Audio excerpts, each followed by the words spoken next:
Hello everyone, welcome back to my YouTube family channel. मैं हूं प्रियंका और आज के इस वीडियो में हम जानने वाले हैं कि कई बार जब भी फीमेल को पीरियड्स आते हैं तो पीरियड्स में बहुत सारे ऐसे प्रॉब्लम्स होते हैं जिसकी वजह से इनफर्टिलिटी का सामना करना पड़ता है, बांझपन की समस्या देखने को मिलती है। अब ऐसा क्यों होता है फ्रेंड्स? जब भी किसी फीमेल को पीरियड्स आते हैं ना, तो उसमें बहुत ही हेवी अमाउंट में बहुत सारे न्यूट्रिशंस निकलते हैं, उसकी डेफिशिएंसी बॉडी में हो जाती है और इसकी वजह से इनफर्टिलिटी की प्रॉब्लम क्रिएट होती है। दूसरा कारण है कि जब भी पीरियड्स आते हैं और जिन फीमेल को बहुत हेवी फ्लो होता है उनको एनीमिया का सामना करना पड़ता है। और यदि एनीमिया की प्रॉब्लम हो गई तो क्या होता है ना कि जब इम्प्लांटेशन होता है, फर्टिलाइजेशन के बाद इम्प्लांटेशन वाला जो फेज़ होता है उसमें जब इम्प्लांट होता है बेबी, तो एंडोमेट्रियम लाइन की थिकनेस प्रॉपर नहीं बनती है एनीमिया की वजह से, खून की कमी की वजह से।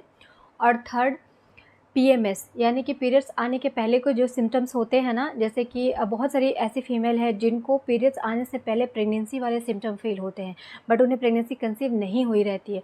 तो ऐसा क्यों होता है? हार्मोन के इम्बैलेंस की वजह से बॉडी में हार्मोन्स का जो स्तर है वो सही नहीं रहता है, या तो बहुत ज़्यादा हो जाता है या फिर बहुत कम रहता है, हार्मोन्स बैलेंस में नहीं रहते। इसके वजह से बहुत सारे ऐसे सिम्टम्स फील होते हैं जिससे कि आपको ऐसा लगता है कि आप प्रेग्नेंट हो, मूड बहुत ज़्यादा स्विंग होता है, बहुत चिड़चिड़ापन फ़ील होता है, बहुत वीकनेस भी फ़ील होती है, बॉडी का टेम्परेचर में बहुत ज़्यादा उतार चढ़ाव होते हैं।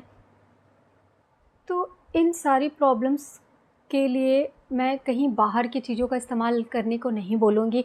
घर पे बहुत सारी ऐसी चीज़ें हैं जिससे कि इन सारी प्रॉब्लम्स को बहुत आसानी से आप सॉर्ट आउट कर सकते हो। जैसे कि यदि बॉडी में न्यूट्रिशंस की डेफिशिएंसी है तो आपको न्यूट्रिशंस वाले सारे फूड आइटम को अपने डाइट में शामिल करना है। पूरा बैलेंस डाइट आपको लेना है जिसमें कार्ब्स हो, प्रोटीन हो, फैट हो, डेयरी प्रोडक्ट सब कुछ शामिल करना है, हरी पत्तेदार सब्जियों को शामिल करना है, फ्रूट्स को शामिल करना है, नट्स लेने हैं। तो अगर आप बैलेंस डाइट लेते हो ना, तो जितने भी न्यूट्रिशंस हैं वो आपकी बॉडी में जाते हैं और इसकी डेफिशिएंसी ख़त्म हो जाती है। सेकंड, जिन फीमेल को बहुत ज़्यादा हैवी ब्लीडिंग होती है, तो खून की कमी होती है, एनीमिया की प्रॉब्लम हो जाती है, तो उसके लिए आपको क्या करना है? फ्रेंड्स, आपको अपने डाइट में कुछ ऐसी चीज़ों को शामिल करना होगा जिससे कि खून की कमी को पूरा किया जा सके। जैसे कि बीटरूट, चुकंदर, अगर आप इसका सेवन रोज़ एक करते हो ना, बहुत सफिशिएंट है आपके ब्लड की कमी को पूरा करने के लिए। आप सलाद के फॉर्म में से ले सकते हो पूरे एक बीटरूट को, या फिर आप इसका जूस बना के पी सकते हो। दूसरा, गाजर, आप गाजर का हलवा बना लो, गाजर का जूस, गाजर का आप सलाद बना सकते हो। तीसरा, आपको टोमेटो लेना है। टमाटर का इस्तेमाल हमेशा ही कुक्ड फॉर्म में करें, रॉ बिल्कुल भी ना खाएं। तो आप टमाटर की सूप बना के पी सकते हो, या फिर टमाटर को सब्जियों में ऐड करके उसकी एक सब्ज़ी बना लो, और या फिर दाल में डाल दो। किसी भी फॉर्म में आपको एक टमाटर का सेवन करना है। उसके बाद आपको अनार, हर रोज़ एक अनार या 200 ml अनार का आप जूस निकाल कर पी सकते हो। ये चारों चीज़ों के बारे में बताया है, ये बहुत ही ज़्यादा इफ़ेक्टिव होते हैं आपकी खून की कमी को पूरा करने के लिए। यदि आप इसे अपने डाइट में रोज़ाना शामिल करते हो ना, कभी भी एनीमिया की शिकायत नहीं होगी। और यदि ब्लड की कमी होती है ना, तो सबसे ज़्यादा प्रॉब्लम जो होती है इनफर्टिलिटी के केस में ना, कि आपका इम्प्लांटेशन जो आपका जो बच्चा है प्रतिरोपित होता है, एंड्रोमेट्रियम लाइन की थिकनेस सही नहीं हो पाती है। तो इसलिए खून की कमी को पूरा होना बहुत ज़रूरी है। जैसे कि आपका मूड बहुत ज़्यादा स्विंग होता है, क्यों? हार्मोन्स के इम्बैलेंस की वजह से। तो क्या पीरियड्स में आपको एक्सरसाइज करने हैं?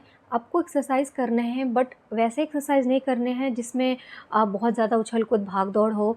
आपको नॉर्मल से ब्रीदिंग एक्सरसाइज करनी है जिसमें बहुत ज़्यादा एफर्ट नहीं लगाना हो आपको। ब्रीदिंग एक्सरसाइज, अनुलोम विलोम करो। इससे क्या होगा? आपका स्ट्रेस कम होगा, आपके हार्मोन्स बैलेंस में आएंगे, और यदि आपके हार्मोन्स बैलेंस में रहते हैं, प्रेगनेंसी कंसीव करने में कभी प्रॉब्लम नहीं आएगी। जब भी ओवुलेशन वाला फेज़ होता है, इम्प्लांटेशन वाला फेज़ होता है, आपके हार्मोन्स ठीक होने चाहिए। अगर हार्मोन्स ठीक है तभी आपका ओवुलेशन सही समय पे होता है, आपकी एग की क्वालिटी सही होती है। साथ ही साथ इम्प्लांटेशन के लिए भी प्रोजेस्टेरोन का सही लेवल होना बहुत ज़रूरी होता है। तो इसके लिए आपको क्या करना है? पूरे 30 दिन अनुलोम विलोम को ज़रूर करें, एटलीस्ट 10-10 मिनट।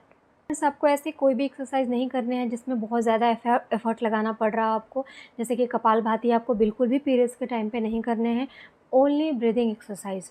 फ्रेंड्स, पीरियड्स जो है ऐसा मैकेनिज्म है ना जिसमें बॉडी अपने आप को डिटॉक्सिफाई कर रही होती है, गंदगी आपकी बॉडी से बाहर निकल रही होती है। तो इस समय आपको अपने बॉडी को हाइड्रेट रखने की ज़रूरत होती है। आप कम से कम 7 से 8 गिलास पानी रोज़ाना पिएँ। इससे क्या होगी, बहुत हेल्प मिलेगी आपकी बॉडी को क्लीनिंग के लिए, डिटॉक्सिफ़ाई करने के लिए।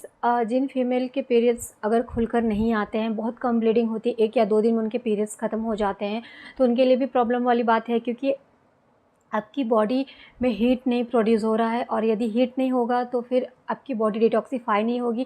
आपकी बॉडी की जो गंदगी है वो आपकी बॉडी में ही है, और इससे प्रेगनेंसी कंसीव होने में बहुत दिक्कत आती है। तो आपके पीरियड्स यदि खुलकर नहीं आ रहे हैं तो आपको क्या करना है, आप अजवाइन का पानी ले सकती हैं, या फिर सिनेमन।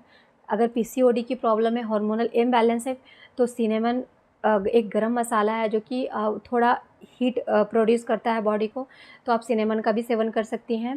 तो फ्रेंड्स, आप सिनेमन की टी बना के पी सकते हो, या फिर अजवाइन को बॉयल करके ठंडा करके आप नॉर्मली पानी के जैसा भी पी सकते हो।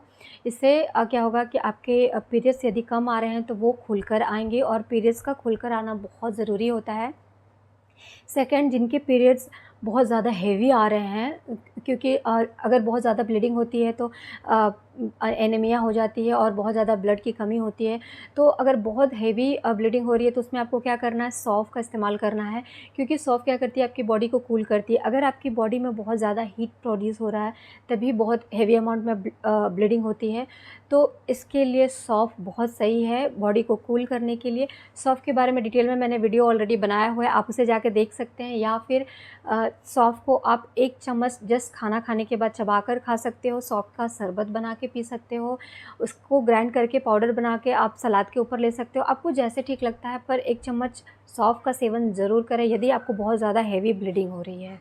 फ्रेंड्स, पीरियड्स में इन सारी प्रॉब्लम की वजह से ना प्रेगनेंसी कंसीव नहीं हो पाती है, क्योंकि जिनको हेवी ब्लीडिंग है उनको भी प्रॉब्लम होती है, बहुत हेवी अमाउंट में ब्लड निकल जाता है, और फिर एनीमिया की प्रॉब्लम हो जाती है। जिनको कम ब्लीडिंग हो रही है उनको भी प्रॉब्लम होती है, क्योंकि बॉडी डिटॉक्सिफाई नहीं हो पाती है, गंदगी बॉडी के अंदर है, तो ये भी बांझपन को बुलावा देती है। तो फ्रेंड्स, मैंने इस वीडियो में बहुत सारे उपाय बताए हैं ताकि आप घर बैठे घर की चीज़ों का इस्तेमाल करके अपने आप को ठीक कर सकते हो। अगर इस तरह की आपकी प्रॉब्लम है, पीरियड्स में इस तरह के प्रॉब्लम फेस करने पड़ रहे हैं, तो आप घरेलू चीज़ों का इस्तेमाल करके बहुत आसानी से अपने आप को ठीक कर सकते हो, इनफर्टिलिटी की समस्या को दूर कर सकते हो, और नेचुरली प्रेगनेंसी कंसीव करने में इससे आपको काफ़ी हेल्प मिलती है। तो फ्रेंड्स, आई होप मेरा ये वीडियो आप लोगों के लिए हेल्पफुल रहा होगा। अगर मेरा ये वीडियो आप लोगों के लिए हेल्पफुल है, प्लीज़ वीडियो को लाइक शेयर ज़रूर कीजिए। Thanks for watching.